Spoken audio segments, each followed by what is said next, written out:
Over, under, over, under. Now here is a problem that puzzles my brain. At Christmas time it nearly drives me insane. I've asked all the policemen and postmen as well, but none of them seem to be able to tell. Does Santa Claus sleep with his whiskers over or under the sheet? Does he go to bed with them tucked in his vest?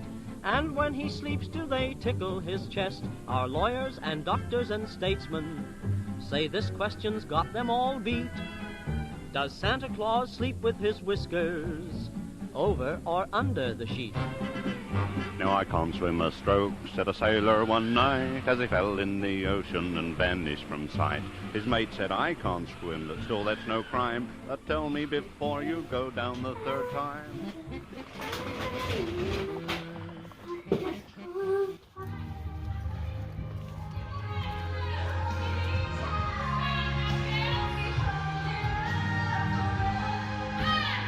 Okay, to be fair, the Spud does really love the elf thing, like loads. She was super excited this morning. Like, she acts like she goes to this cheer thing and all the kids are like older there and like really confident and cool. Like, she tries to pretend like she's cool, but then she just loses her shit over like the elf movie in the night. Like, you know, she's still a kid, 100%. Okay, so to be fair, that's brilliant. And I'm happy about that. Like, now I feel like I have this whole new worry other than trying to find time to do the damn thing, because I'm going out again tonight. Like, I'm going out from like 4 or something. I'm not gonna be back probably till after midnight, you know. Like, I've had to sort of say to James, like, put an alarm on your phone, like, you're in charge of the elf tonight and don't fuck it up, you know.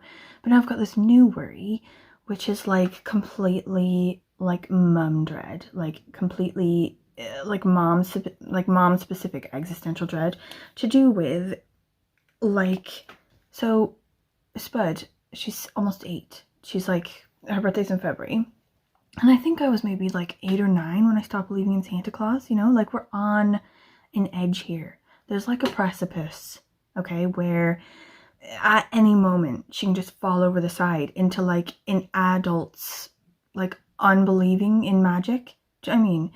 Like, at the minute, you can tell her the wildest shit and she'll just believe it because you're her mother, you know, and why would you lie, you know?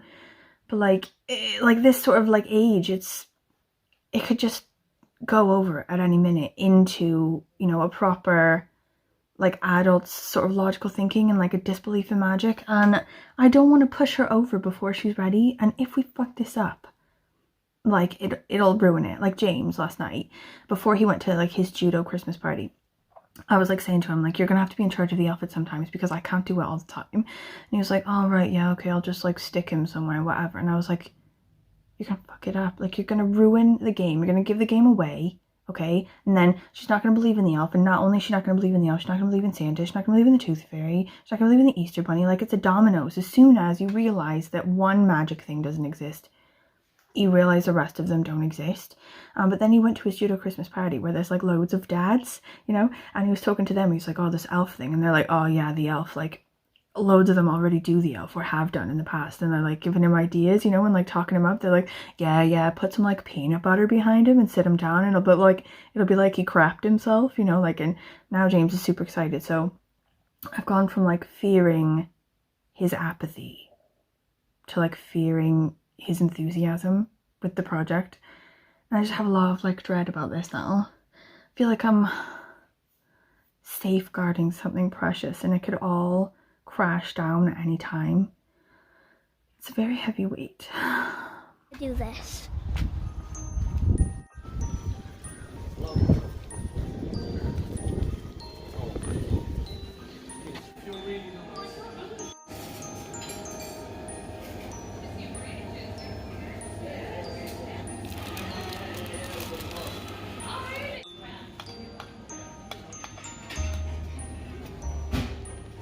Okay, shall we talk about November wrap-up, right? Or like second half of November wrap-up.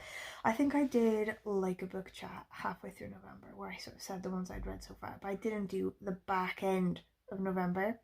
So I did non-fiction November and I did Skoden readathon. I didn't complete the Skoden one because things get away from me, but I did read a couple. So I think the first one I didn't chat about yet is You Never Forget Your First by Alexis Coe. I read this as an actual book, and the actual book is in my house, fucking somewhere. Dear God. I cannot for my life find this book. It's here somewhere. Anyway, so this is like a biography of George Washington, which you'd think would be super boring, but it's actually really good. I think I gave it 4 stars. I think a couple people said it was crap, but I don't know, maybe like, I don't know, I have a weird mind. I kind of enjoyed it. So it's written by a woman, and that's like sort of like main sort of thing about it. Because all of the biographies about George Washington in the last like 100 years or something have all been written by men. Like, it's not something that women tend to do for some reason. And in the book she was sort of talking about that. She was like, I was looking for all this information about George Washington and it was literally all written by men. I was like, what the fuck? But like she was also sort of talking about like how that skews history. Do you know what I mean? So I guess it's like historiography, like the history of history.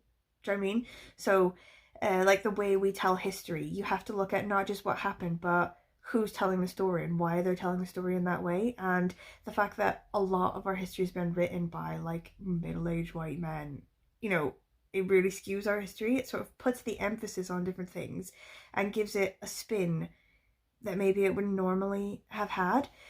So she's sort of talking about like his relationship with his mother, and sort of over time she's really been vilified, you know, for how she treated George Washington. But she's like sort of looking at it and she's like, this is sort of maybe something, is sort of like a middle-aged white man's perspective on a woman. Like she was quite a strong woman, you know, so clearly, you know, she wasn't classy enough to be quiet in the corner, you know, like things like this. Anyway, I fully enjoyed it. Like loads of these things try to find a new angle, don't they? Like, oh, you thought that this was right about Washington, but I've just uncovered that actually that's not true. And there were like a couple things like that, like obviously it's like wooden teeth and stuff is like a myth, isn't it?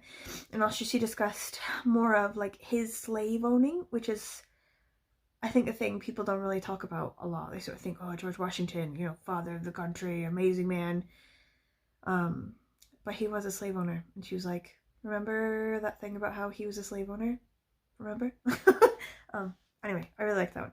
Okay, next one was Night of the Living Rez by Morgan Talty, and I had this one as an audiobook, and loads of people loved this one. They were like 5-starring this one all the way. I think as well Sean the Book Maniac, whose opinion I recognize and trust. Do you know what I mean? Like I think he really liked it as well, so I thought that I'd really like it going in. And basically it's about this Penobscot Nation person and sort of his family and his community.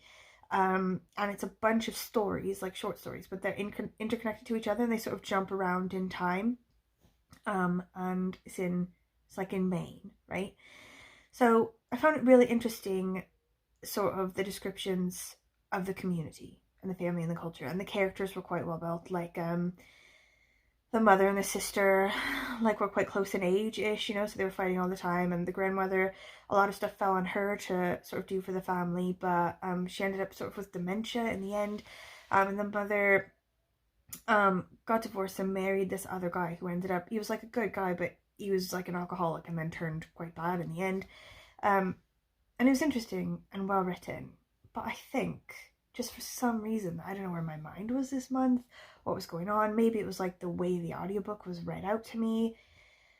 I found myself wandering in my mind a lot while listening to it. Like I couldn't focus on it. I think I found it boring. I said what I said. I think it was a bit boring. Like it might just be that I need really obvious happenings, you know, maybe it was a bit too subtle. Like sort of like I'm too American for British humor, like that sort of thing. Like I need my stuff to be more obvious because, you know, I'm thick. I don't know. But I sort of found myself forcing myself to focus on it, like homework. Do you know what I mean? Like you don't want to focus on that, but you know you have to. Do you know what I mean? So I gave that 3 stars. It wasn't bad. I enjoyed a lot about it.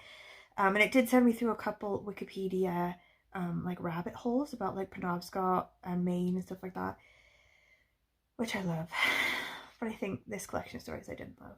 Okay, so other one, Winter Counts. I also read for the Scoting Readathon. This is David Heska Wanblue Wyden who wrote this one, and I'd not heard of this author before, but apparently he's, you know, done a lot. He's really cool. And I really liked this book. Gave it, like, I think 4 stars again for this one. So it's like this guy, right? He's lives on a reservation. He's taking care of his nephew because his nephew's mother, his sister, has died. And the nephew's like a teenager. He's in high school, but he gets in a bit of trouble. Gets in a bit of drug trouble. He's not a bad kid. He's just, you know, living a hard life. His mom's died. Like, you know, he falls into this sort of trap of the drugs. So there's like this thing where they're talking about a lot of, on the reservation, the police there aren't allowed to prosecute sort of felonies, you know, sort of like federal sort of crimes. It's not within their purview to do that. So they have to tell federal police, sort of like FBI, about these crimes so the FBI can then prosecute them. But very often the FBI chooses not to. So things like rapes and drug charges, stuff like that, they sort of like get the paperwork and go, oh, and then don't investigate it. They sort of see it as not worth the money to investigate. So a lot of these crimes just go unpunished and unenforced, this law or whatever, on the reservation. So it sort of creates these vigilantes, this sort of like vigilante culture. Like, you've got to find somebody who's gonna avenge your sister for being raped and stuff like that, you know, or like teach somebody that they better not rape anybody else, you know, because it's bad. So this guy, the main character, he's one of these guys. He's one of these sort of vigilante type guys. And so now he's got to go after these people who are bringing drugs onto the reservation, because, you know, they've gone after his nephew. His nephew overdosed, and now he's pissed and he like wants to go for them, but he's wrangled into this like higher like thing. Like, it turns out that the people that are in this drug trade are people really high up that he didn't expect. Like, he thought they were working on one side and really they were working on the other side, blah blah. So you know me, you know, I love a sort of cop type figure who doesn't like play by the rules. You know, he's like a naughty cop. He gets things done, but not in the way that like the corporate people want him to get it done. You know, it's because he has like a good heart. He's like honorable, but also a bit of a bad boy. I love that. Also sent me down a gazillion Wikipedia rabbit holes about this whole like FBI not investigating crimes on reservations thing, which is bullshit. But I think I knocked it down a star because it was pretty predictable at the end. Like, all the people who were supposed to be like shocker, like as part of this like drug thing, you know, like, oh, not him, I thought he was working on our side. Like, I knew he wasn't. It was like quite obvious. So I think it wasn't supposed to be as predictable as it was. But that's like really the only thing. Like, I wish this was part of a series. I wish that this was like the first in a series and that we could like continue on with like this guy as he goes about his like vigilante adventures.